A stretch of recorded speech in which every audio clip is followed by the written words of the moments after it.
రాజు గారు మనందరం ఒకటే, సమరసతో జీవిద్దాం అని చెప్పారు.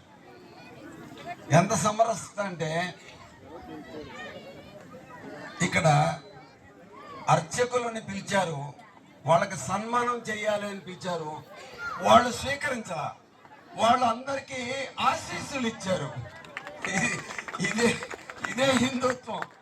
ఇవ్వడమే నేర్పింది హిందుత్వం, ఇవ్వడం నేర్పింది హిందుత్వం. ఈ ఇవ్వడం నేర్చుకున్న హిందుత్వమే ప్రపంచాన్ని నడిపిస్తుంది.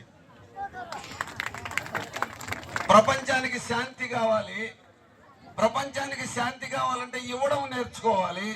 ఇవ్వడం నేర్చుకోవాలంటే హిందూ ధర్మం ద్వారా మాత్రమే వీలవుతుంది.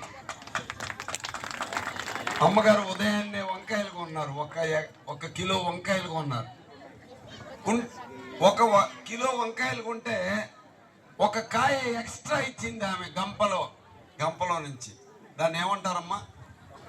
కొసరు అంటారు. ఈ కొసరు అంటే ఏంది అసలు?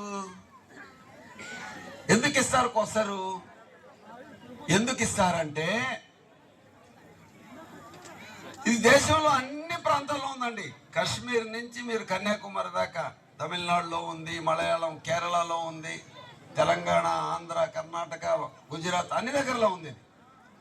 మన నరనరాన ఎక్కింది. ఎందుకు వచ్చింది అంటే, నేను ఒకవేళ 1 కిలో వంకాయలు తూచినప్పుడు ఒక 10 గ్రాములు తగ్గితే నాకు పాపం వస్తుంది, అందుకని పాపం కూడగట్టుకోకూడదు, నేను పుణ్యం చేయాలి అని కొసరు ఇస్తున్నాడు.